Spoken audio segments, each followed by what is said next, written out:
Hey y'all, Jamie here with Country Diggers.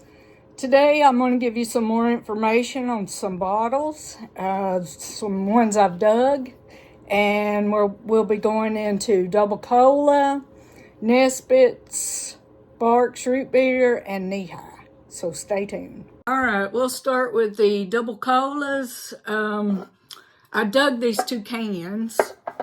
This one is my favorite. It's got an advertisement for a Double Cola lamp on it. And I guess these cans are like 1960s, 70s probably. And this one was supposed to be red and blue right there. And the red faded out. And this one is a Double Cola Swirl. It's a 1978. And it's a ACL, okay, applied colored label. Oops. And this one is either a 1961 or 79 Double Cola ACL. Okay, and I'll give you some history on them.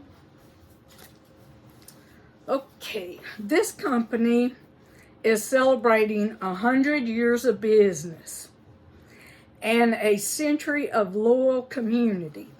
Back in 1922, a man by the name of Charlie Little founded the Good Grape Company, which later would become the Double Cola Company. As the tale goes, Charles Little was an eccentric guy who had a bathtub in his house specifically for testing new beverage concoctions. If something was deemed good by family and friends, he would fine-tune it and take it to a captive audience on the Chattanooga Railroad. At the time, Chattanooga was key in the Southern railway system and was always humming with activity. With his beverages in hand, that was the beginning of what is known today as the Double Cola Company. That grape soda later became part of their jumbo line of fruity sodas. The company eventually became the Seminole Flavor Company in 1924. In 1933, they introduced Double Cola, named so because of it being double the size of the other cola products on the market.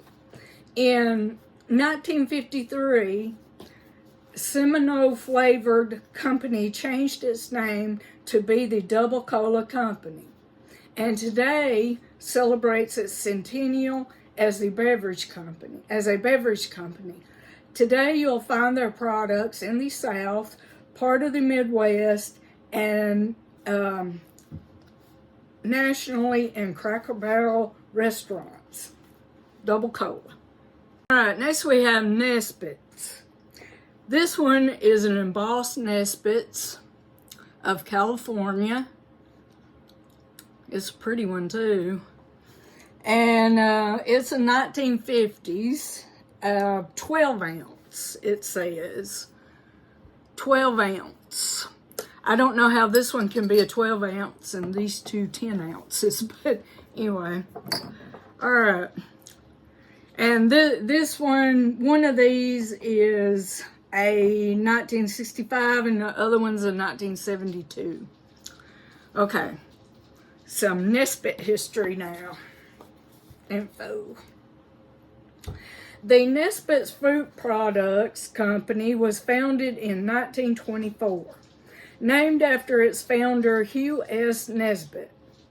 The Nesbitt's brand debuted in 1927, initially as part of the company's line of soda fountain products.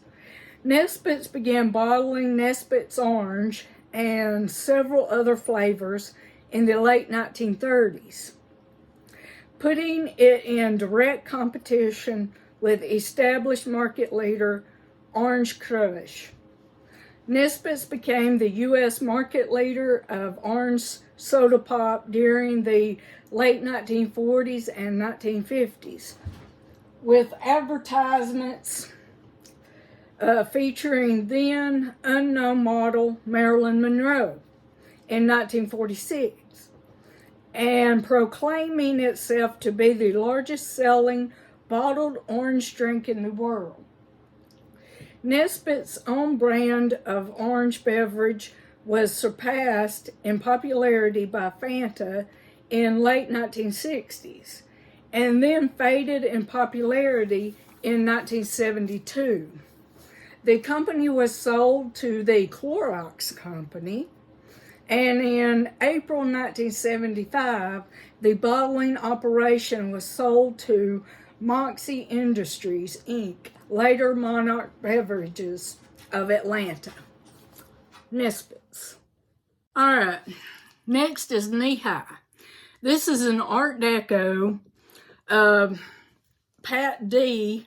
March 3rd, 1925 Knee-High beverage. It's from Columbus, Ohio. It does have a big crack in it. I dug this one down in Tampa Bay at a railroad dump, and when I packed it away, I didn't pack it good enough to travel, okay, and it cracked. But I keep it because this one is the only Knee-High I've ever found. I found the ACLs, but I haven't found another one like this before. And you could see the patent date down there, March 3rd, 1925. And I will tell you a little bit about Knee-High history. All right. Knee-High was introduced in 1924 by Chericola Union Bottling Works and founded by Claude A. Hatcher, a Columbus, Georgia grocer who began bottling ginger ale and root beer in 1905. The Knee-High Corporation name was adopted in 1928 after the Knee-High fruit-flavored sodas became popular. In 1955, the company changed its name to Royal Crown Company after the success of its RC brand. In April 2008, Knee-High became a brand of Dr. Pepper Snapple Group, now known as Keurig Dr. Pepper. In the U.S., it became known as Keurig Dr. Pepper in the U.S. In the early 20th century, the national advertising logo of Knee-High was typically a picture of a seated woman's legs, in which the skirt was high enough to show the stockings up to the knee, suggesting the phrase knee-high, K-N-E-E-H-I-G-H, to illustrate the correct pronunciation of the company name. This logo was seen in films such as Paper Moon. A more provocative Midwestern version of the logo, turn the page. One showing a single thigh-high disembodied leg without a skirt in the film. In the film A Christmas Story, which featured the famous leg lamp. I'm sure if y'all seen A Christmas Story, and the father of Ralphie brings in that lamp, the naked leg lamp, okay? And in 1947, the famous leg lamp. 1947 was one of the best years. At that time, the Knee-High Corporation offered more than 10 flavors, and those included Dr. Knee-High, Knee-High Chocolate, Knee-High Root Beer, Knee-High Blue Cream, and its more classic flavors, Knee-High Orange, Knee-High Grape, and Knee-High Peach. Many of these flavors were later dropped as their novelty and popularity waned. A fictional illustration of the popularity of the drink in this era is seen in the character Corporal Walter Radar O'Reilly, the company clerk on the long-running TV series MASH, set during the Korean War. Radar's favorite beverage was grape Nehi. And last but not least is this Barq's root beer. This is a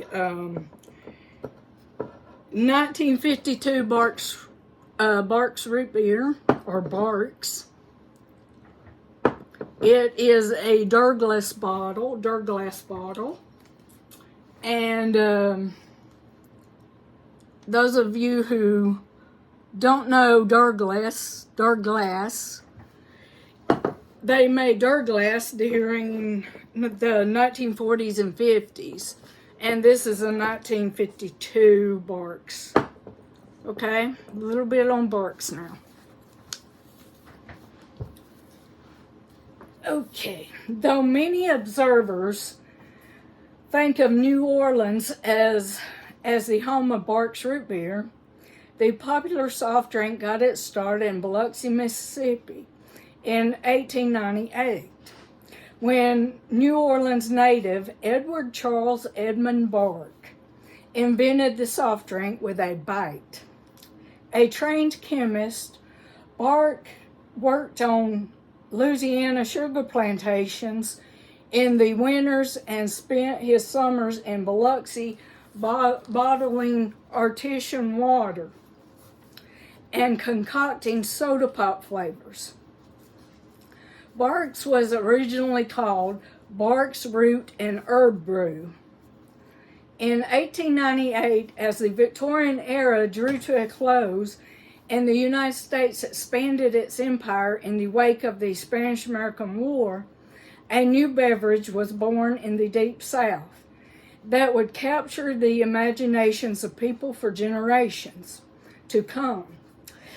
In the bustling port city of Biloxi, Mississippi, Edward Barq and his father-in-law, Jesse Robinson, first concocted their sweet sarsaparilla-flavored libation, which they dubbed Barq's Root and Herb Brew.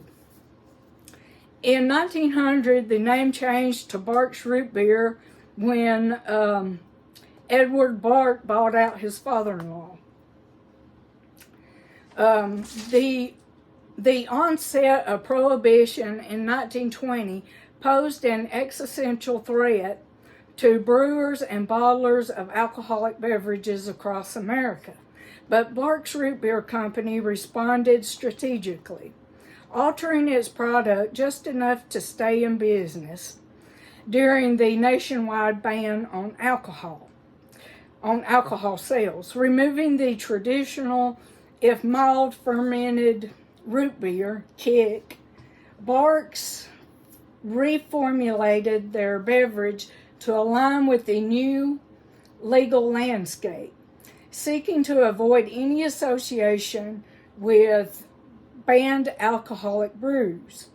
The company even dropped the word beer from Barq's name and advertisements. While Prohibition battered most breweries, the Barq's family's shrewd pivot helped preserve both their company and the root beer tradition itself during the noble experiment. In 1971, the Barq's Root Beer Company made a bold, controversial move by introducing trace alcohol into their signature beverage. For the first time, this new Barq's formulation included 0.1% alcohol by volume. Reassessing the drink's legacy, root beer origins. The company hoped this wisp of liquor would conjure the classic flavor profile associated with old-fashioned sarsaparilla. based drinks, lean into its mildly illicit allure. Marketing campaigns trumpeted the new Bita Barks root beer. Though its negligible alcohol content posed no genuine risk, this provocation positioning sparked moral panic as temperance advocates railed against ensnaring children to the lure of alcohol consumption. The company persevered, wagering that the familiar Barks name would help normalize the presence of alcohol. Over time, any controversy faded as consumers came to accept this once taboo tweak, although today it no longer contains alcohol. Alrighty, that was it. Hope y'all enjoyed. See ya.